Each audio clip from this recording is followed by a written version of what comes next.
So as part of our PAM glue world that we've been going through, we're just going to demo putting on a lovely little silicone encapsulated tiny little swelling with a little cut. Probably look better on the face, but just for ease of demo, we're going to put it on Rachel's hand. So the first thing is when you get your piece, I hope it's beautifully made like this one, because this is gorgeous.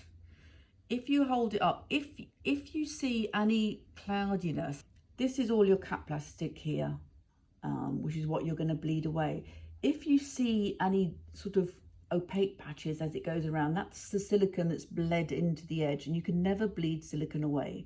So just check it out before you go, because you'd want, if you saw some silicone creeping down there, you'd want to bleed away right near your edge. So, but this is beautifully made and there's nothing like that. You can see the colour already is such a good colour anyway for Caucasian. Always work out why the cut is there. What would it make sense where it is? Because this seems to me it'd be really good on a cheekbone or a nose. But anyway, so we hold it up and work out where we're going to go. And then you can just take it away. I would say you go in with your silicone adhesive. So I'm going to go in with 8, so, which is here. I'm not going to bother with any thinner today for this, just because I think it's so... Do you want me to wipe with alcohol? Oh, sorry, wipe, of course. I've missed out a basic step.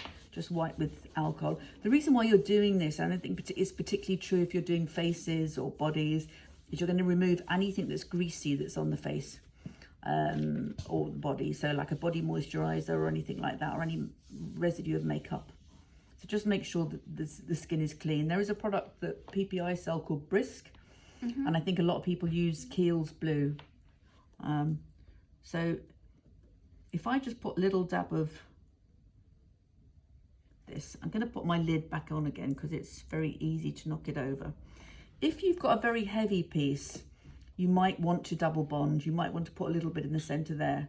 But with something like this, I don't think you need to. So you're working out where you want it to go. So let's just stick that on. Now it is a pressure adhesive, so you do need to press. You do need those two things to bond. If you stick it on and you realize you've made a terrible, terrible mistake and it's in totally the wrong place, do not panic, because with a little bit of thinner, you can just release it quite easily. So harder to do if you've gone to your little encapsulated edges, but still possible. So just to show you, so you have got a little bit of leeway with it, but you wouldn't want to mess around too much. So if we go back, I'm just gonna paint. I'm just going for me where the silicone is, so where the heavy bit is. And I prefer, and it's maybe a me thing, I prefer doing my cap plastic bit with thicker prosade. And the reason why I prefer that, and it may just be me, I'm not saying that all makeup people do, is because there is a tendency on bigger pieces for the cap plastic to wrinkle a little bit, because it's so fine and it's coming from such height there that you can find that this little stuff around here wrinkles. I think with prosade cream, because it's fatter in itself, its actual consistency is fatter, it does mean that it's almost like it bridges the gap. Yeah, it sort of bridges the gap. So it's not as important on this piece because you can see there's no wrinkling there with our cap plastic, but on bigger pieces I would definitely go around with thick prosade, which it also gives you a bit of time to make sure. The other reason why I like using it, I think, is because you can sort of, almost like if you're ever baking and you're doing pastry cutting around the edges, you can slightly stretch your cap plastic so that you don't get any wrinkles. So there we are, we'll just press that in. You need to make sure that every part of it's stuck. If you've left a little air bubble, it will destabilize the whole process. Okay, it's stuck right up until the cap plastic. Otherwise, when you bleed away, you'll have a bit of a bubble. So that's all the way around. We'll put our lids on because we don't want to have any accidents. Then you're going to go around your edges with your acetone. It's sort of, this is so fine, it's just going to peel off beautifully. But you kind of, if anything, you're just feathering the edges. If you have any issues of it unsticking, just press it back down again, it will go.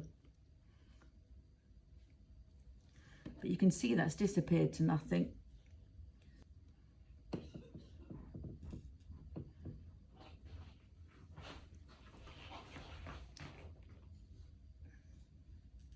It's actually a very satisfying thing to do when you haven't got an edge. And then what you want to do is just going around the edges and you're just blending it into the skin. Now, I don't think we've got any edges there, but if I've got any concerns, I do two things. First of all, I would go in with the Allied Effects sealer, matte sealer, because I think that somehow bleeds it into the skin. So I'm just going over with my Allied Effects matte sealer. Now, there's nothing there that fills me with horror. If I was being super picky, you can see there's a slight edge there. But this is where I would, just in case, go in with my Prosade. And these rough sponges, you can cut them down really small. And what you're trying to do, you're breaking the line up. That line's going that way. You want to break it up, you're just adding texture. So you're just going to do that. It's just to break your line up.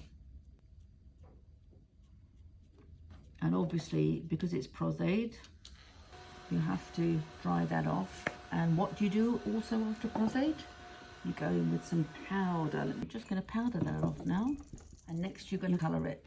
It's very important always to know the colours in your palettes and also to look at what you've got there. What is missing from the skin here that is in here. So obviously we can see that there's a warmth to Rachel's skin that is not in that. So my first port of call would be to go to the Illustrator palette. And there's a lovely colour there that is very, very popular, which is Rose Adjuster. And that's a really good one to start with, isn't it, Rachel? Mm-hmm. Pour a little bit there. And we're going to flick the colour. And the reason why we flick the colour, we're dispersing the pigment. A bit like skin, because skin has so many colours in. And I would say always, always, always go very cautiously when you start. You're just flicking over. You're just putting some warmth into that. And it's about breaking up lines.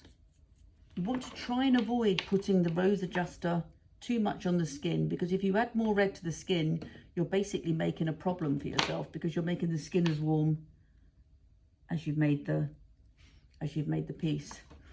Then I think we also need to go in with, not rice paper, but maybe some natural one, or maybe even a little bit of Lao, because there's still quite yellow in there that needs to come through. If you lose your way when you're doing this, sometimes it's better to walk away and come back, or to start putting the wound in. Because even by just giving that a little bit of depth, it already helps you. Because at the moment you're focusing on that line. Don't forget, with the swelling as well, it would be a slightly lighter colour. But I think now we need to just go in with some blood and some primary colours. So we've got these amazing bottles. So I'm using Robert Smith's Silicone Flow Bud, because any blood that goes onto silicone, and this is silicone, can bead, which we've done a whole Tuesday tip about, and you can add washing up liquid.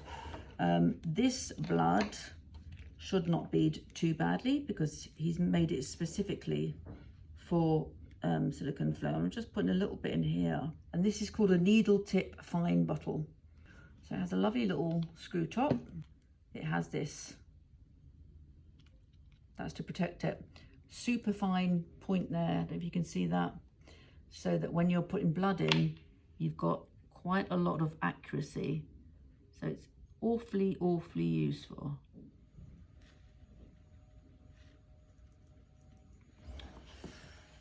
So there we are.